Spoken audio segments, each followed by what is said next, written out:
안녕하십니까. 이렇게 궂은 날씨에도 첨단병원 공개 강좌에 많이 참석해 주셔서 감사합니다. 저는 89병동 소라한사 정명자입니다.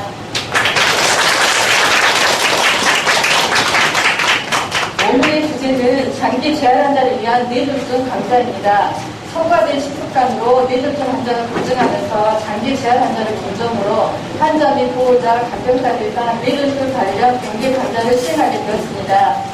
강사는 세 분으로 재활의학과 양호 원장님, 김한숙 수강원사님, 김경윤 영양실장님이 해주시겠습니다. 강의에 대한 내용은 강의가 다 끝나고 질문을 받겠습니다. 강의가 끝나면 지원식에 대한 시식회가 뒤에 준비되어 있으니 함께 하시기 바랍니다. 첫 번째 강사로 뇌졸중의 치료, 예방 관리에 대해 저희 병원의 재활치료를 담당하고 있는 자상하고 신사의 품격이 물씬 풍기는 양호로 원장님께서 해주시겠습니다.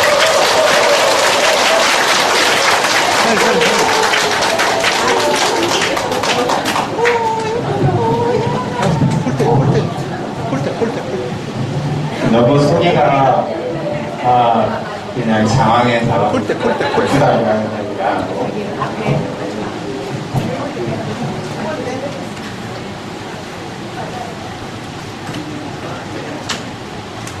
원장님, 신유현 씨가 잘 흔들을 주네요. 감사합니다. 신유현 씨가 최고네, 최고.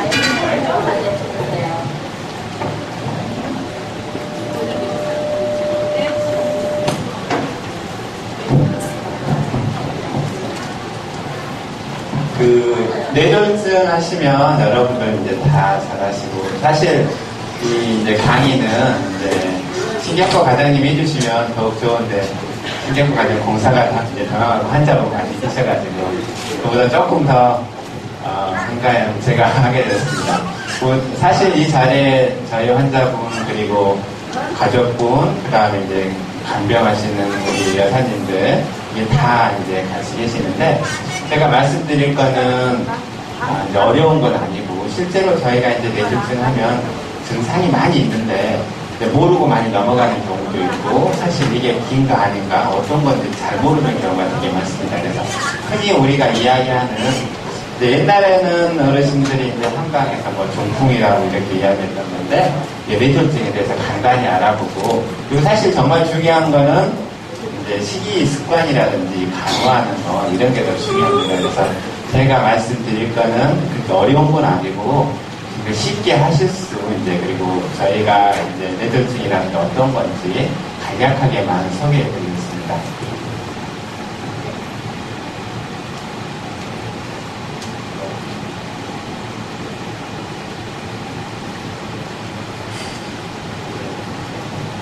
보통 저희가 이제 뇌졸중 하게 되면 두 가지가 있습니다. 항상 말씀드리지만 혈관이 막혀서 생기는 것이 있고, 그 다음에 터져서 생기는 게 있고 그러는데, 보통 우리가 막히는 것을 뇌경색이라고 하고, 터지는 것을 뇌출혈이라고 합니다.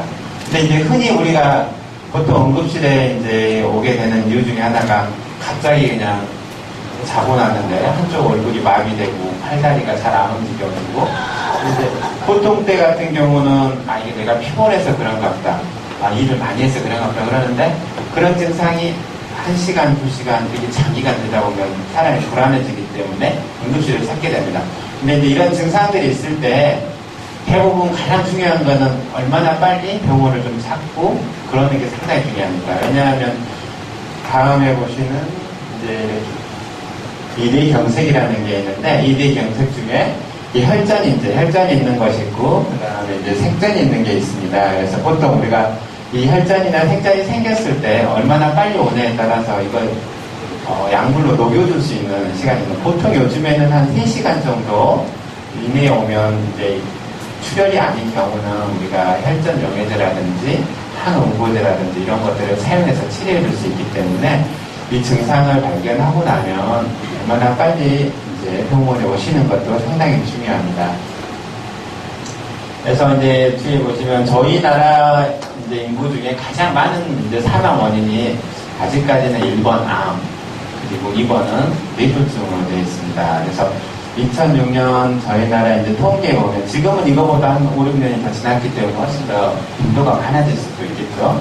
보통 10만 명당 한 200건 이상으로 추정되고 있는데 이 중에는 남녀 비율은 거의 비슷합니다. 근데 실제로 저희가 뇌졸중 같은 경우는 나이가 이렇게 이제 많아짐에 따라서 기존에 있는 가지고 있는 병들, 고혈압이라든지 당뇨라든지 이런 것들 때문에 나이가 들어가면 갈수록 이 뇌졸중 자체가 많이 증가되고 있습니다. 그래서 아까 말씀드린 대로 뇌경색에는 혈전성이 있고 우리가 색전이라는 게 있는데 보통 우리가 쉽게 이야기하면 피떡인 거죠. 이제 나이가 들어가면서 혈관이 약해지는데 그 혈관이 약하다 보면은 혈관에서 이 덩어리가 생기게 됩니다. 근데 덩어리들이 작은 경우는 우리 몸속에 잘 돌아다니다가 괜찮은데 이게 어느 날 갑자기 이제 혈관에 가서 막히면, 뇌혈관에 가서 막히면 뇌경색이 되고 심장이 와서 막히게 되면 심근경색이 되게 됩니다. 예, 마찬가지로 이런 경색이 있는데 보통 이런 이제 경색 중에서도 혈전성은 주로 이제 혈관에 있는 경우가 있고 색전이라는 거는 심장에서 생긴 이제 피떡 이야기하는 거. 여기에는 없는데 보통 우리가 자고 나면 한 하루 이내에 잠깐 정신이 어지러웠다가 다시 깨어나는 경우가 있습니다. 이런 경우는 뭐 증상이 거의 후유증이 이렇게 남지 않고 이러는데 이런 경우는 우리가 허혈성 뇌경색이라고 해서 보통 이 뇌경색의 병주에 하나에 들어가는데 여기서는 이게 크게 이제 보이지 않아서 일단 뺐고요. 그 다음에 이제 뇌출혈이 있습니다. 뇌출혈의 가장 많은 원인은 보통은 우리나라에서는 고혈압이 가장 많게 되겠고요. 특히 이제 뇌출혈 중에서는 우리가 뇌동맥류라고 해가지고 이게 보통 CT라든지 아니면 뇌혈관 촬영을 하면 이게 꽈리같이 생긴 게 있습니다. 그래서 흔히 우리 이런 뇌동맥류에서 생긴 것, 그 다음에 혈관 기형이 있습니다. 의외로 혈관 기형이 있으신 분들 뇌혈관 기형이 있어서 생기는 경우 이런 경우 있는데 이런 경우는 이제 혈압에 의한 경우는 주로 뇌 실질에 이제 뇌 안에 있는 우리 구조물에 터지는 경우가 많고 지주막하 출혈은 주로 뇌 동맥류 때문에 생기는 게 가장 많습니다. 그래서 이 지주막하 출혈 같은 경우 있게 되면 사실 두통이 굉장히 심합니다. 우리가 약을 먹어도 잘 조절이 되지 않고 근데 두통이 있다고 해서 전부 다 또 출혈이 있는 것은 아니거든요.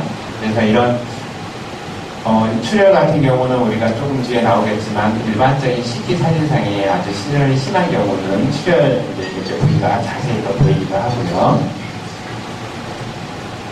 그러면 이런 뇌졸중의 가장 위험한 것은 우리가 보통 하도 요즘에는 이제 방송도 많이 나오고 공개강좌도 많고 이러는데 가장 많은 원인은 혈압입니다. 고혈압. 그래서 실제로 약을 드시다가 안 드시다가 이런 것보다는 혈압을 잘 조절하신 분들은 사실 이 뇌경색 위험이 조금 더 덜하긴 한데 약을 먹다 안 먹다 이런 경우는 오히려 뇌출혈이라든지 뇌경색 위험이 사실 더 높긴 하거든요. 그리고 당뇨, 그 다음에 고지혈증, 심장병, 그리고 기존에 이제 뇌졸중을 앓았던 이런 병력이 있으신 분들한테는 이런 뇌졸중의 위험이 상당히 높겠고 또 하나는 이제 많은 것 중에 하나가 이제 흡연이죠. 흡연 같은 경우는 담배를 많이 피우면 이 혈관이 많이 우리가 좁아지기 때문에 이 흡연도 과음, 약간의 술은 괜찮다고 하는데 이 과음 자체도 과음을 하시게 되면 물론 알코올뿐만 아니라 거기에 따르는 음식을 많이 섭취하기 때문에 콜레스테롤 양도 많아지고 과다지방을 섭취하게 돼서 이 과음도 그렇고 그 다음에 또 하나는 이제 운동 부족한 거. 네, 다 여러분들이 아시는 거지만 이런 위험 인자는 사실 우리 주변에 너무 많이 이렇게 알려져 있습니다. 근데 이걸 하기가 힘든 거죠. 관리하기가. 그다음에 뇌졸중에 이제 보통 흔히 나타나는 증상은 아까 말씀드린 대로 출혈이 있게 되면 두통 같은 게 굉장히 심하실 수 있고요. 그래서 이 두통도 실제로는 굉장히 종류가 많습니다. 일반적인 이런 우리 편두통부터 시작해서 혈관성 두통이라든지 그 다음에 출혈 이후에 발생하는 두통이라든지 이런 되게 많게 되는데 이런 두통이 있을 수 있고 흔히 이제 가장 많이 나타나는 것 중에 하나가 편마비, 오른쪽이든지 왼쪽이든지 마비 증상이 나타날 수 있고 대신 이제 이런 또 안면신경 마비 중에서도 두 가지가 있습니다. 하나는 이런 뇌경색이나 뇌출혈에 의한 게 아니고 단순하니 안면만 마비가 오는 경우가 있거든요.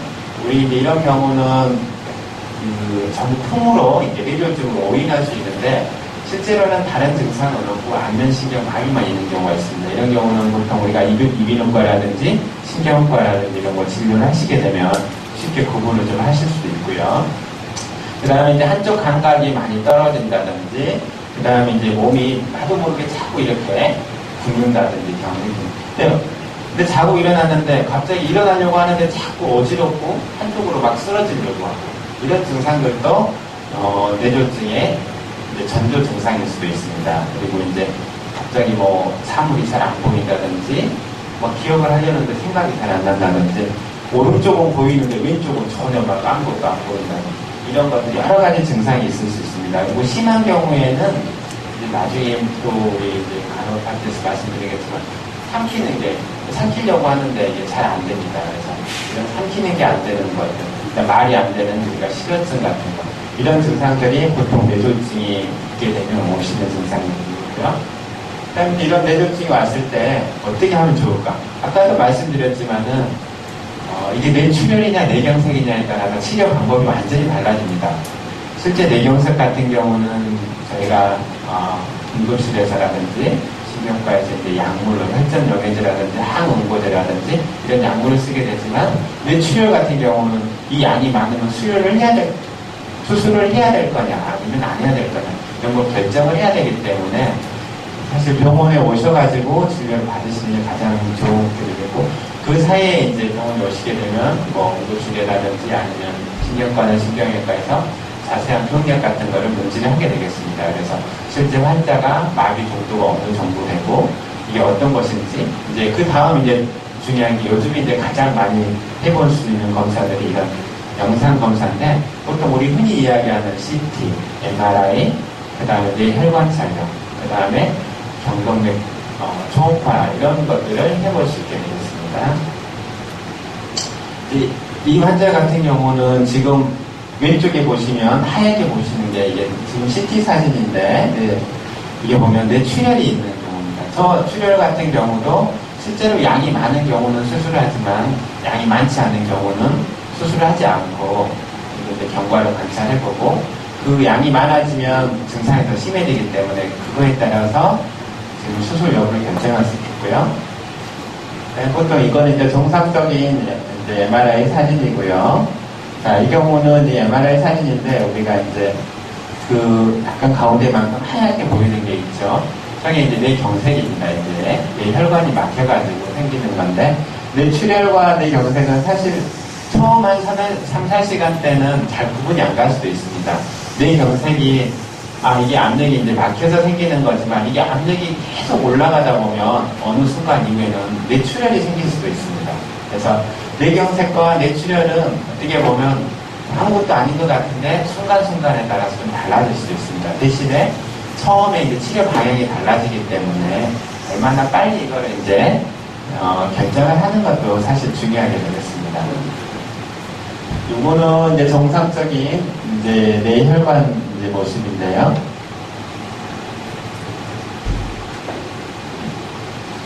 사진이 하나 빠집니다. 근데 이제 이 뇌혈관 촬영을 하다 보면 이제 가는 가지들이 좁아져 있다거나 이런 걸 알 수가 있습니다. 그래서 이런 방법들을 통해서 우리가 뇌경색이나 뇌출혈을 구분해 볼 수 있거든요. 이제 다음에는 이제 치료 방법에 대해서 잠깐 말씀드립니다. 뇌경색 같은 경우는 보통 저희가 이제 어느 일정 시간 이내에 이제 도착을 하게 되면 사진상의 출혈이 아니라고 생각이 되면 이 혈전 용해제를 쓸 것인지 아니면 항응고제를 쓸 것인지 항혈소판을 쓸 것인지 결정을 합니다. 근데 이 환자분마다 가지고 있는 병력이 틀리기 때문에 여기 이제 용해제나 응고제 같은 경우는 쓰는 이제 이렇게 병명에 따라서 이게 사용할 수 있는 이런 게 한정 제한되어 있습니다. 이게 모두 다 쓰는 건 아니거든요. 그래서 보통은 우리가 이제 거기에 맞는 기준이 있는데, 이런 부분들은 보통 저희가 응급실에 오시게 되면 신경과나 신경외과에서 보통 일반적으로 이제 환자 상태를 보고 결정을 하게 되겠고요. 그 다음에 이제 아까 말씀드린 대로 뇌출혈 같은 경우는 그냥 이 뇌출혈 양이 많은 양에 따라서 아주 많게 되고 뇌를 많이 압박하게 되면 이게 2개의 절개술을 하게 되는 방법이 있고, 그렇지 않고 그냥 우리 관을 심어서 출혈 부위에 관을 심어서 출혈만 이렇게 제거해주는 방법이 있게 되겠습니다. 그래서 그런 것보다 뇌광합술이라든지 동맥류는 말 그대로 아까 했던 꽈리를 이렇게 꽉 묶어주는 흡입을 통해서 묶어주는 수술이 있겠고요. 그 다음 뇌실 배액술은 말씀드린 대로 이게 호수를 해서 그냥 출혈 부에서 출혈만 제거해주는 방법이에요. 이제 보통 우리가 뇌경색이 아주 심해가지고 혈관 자체가 많이 이렇게 좁아져 있는 경우는 우리가 보통 스텐트라 그래가지고 안쪽에 혈관 안에 이렇게 이제 쭉 집어 삽입을 해가지고 거기 혈관벽을 넓혀주는 이런 시술 방법도 있겠습니다. 그래서 이제 이런 경우 보통 아까 비수술적인 방법, 약물치료는 주로 신경과에서 많이 담당을 하게 되겠고 수술적인 거는 주로 신경외과에서 많이 담당을 하게 되겠습니다.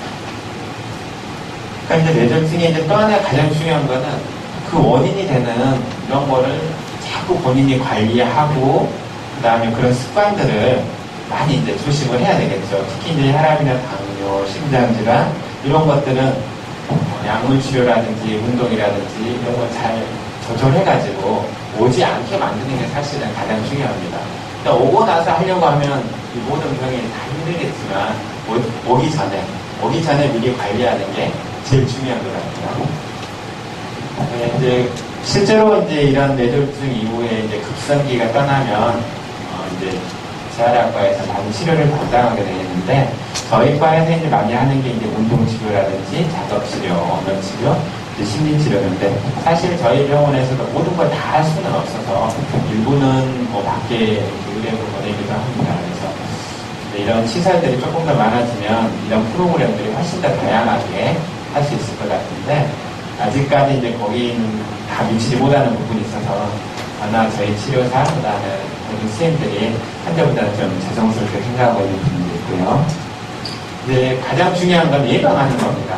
실제로 사실 오늘 강의 주제는 저보다는 이 다음 두 번째 시간에는 우리 식생활 습관이라든지 그 다음에 실제 우리가 짜게 먹는지 어떻게 얼마나 짜게 먹는 건지 이런 것들을 이제 보여드리려고 오늘 자리를 마련한 거거든요. 그래서 제 이야기는 여기까지 간단하게 마칠 거거든요. 그래서 이 다음 우리 영양사 선생님 하실게 어떻게 보면 더 중요한 것 같습니다. 그래서 이 예방하는 방법은 제일 중요한 거는 식생활 습관, 덜 짜고 덜 맵게 이렇게 드시는 게 사실 되게 중요하고 그 다음에 이제 담배, 그 다음에 술 그리고 이제 가장 중요한 것도 규칙적인 운동인데 실제로 운동을 얼만큼 하면 될지 그리고 어느 정도 해야 될지 이건 사람마다 다 강도가 틀립니다. 근데 보통 일반적인 사람이라고 이제 한정되면 최소한 일주일에 4, 5회 정도는 해서 기본적으로 한다 그러면 30분 이상씩은 우리가 보통 숨쉬는 운동 말고 걷는 거라든지 빨리 걷는 거, 그 다음에 수영 같은 걸 해준다든지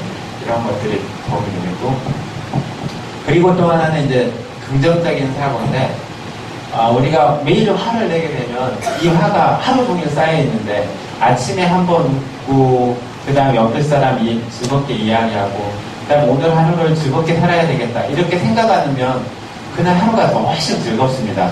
근데 가장 중요한 거는 제가 생각하기에는 아프든지 안 아프든지 이런 사고하는 게 생각하는 게 가장 중요하지 않나 싶나 이게 다른 어떤 예방법보다도 그래서 이 긍정적인 사고가 제일 중요한 것 같고 그 다음에 마지막으로는 이제 주기적인 검사, 그러니까 혈당을 조절한다든지 혈압을 관리한다든지 이런 것들이 가장 중요하게 되겠습니다. 그래서 실제로 이제 여러분들이 다 알고 계시는 내용이긴 하지만 제가 이제 간단하게 이 뇌졸중에 대해서 이제 이렇게 말씀드렸는데 이제 이보다 더 자세한 거는 나중에 이제 혹시 필요하시면 저희 과라든지 신경과 신경외과 문의하시면 더욱 자세하게 설명드리고 이제 여러분들이 조금 더 이제 주목해 주시면 좋은 게 이 식이 습관 같은 거.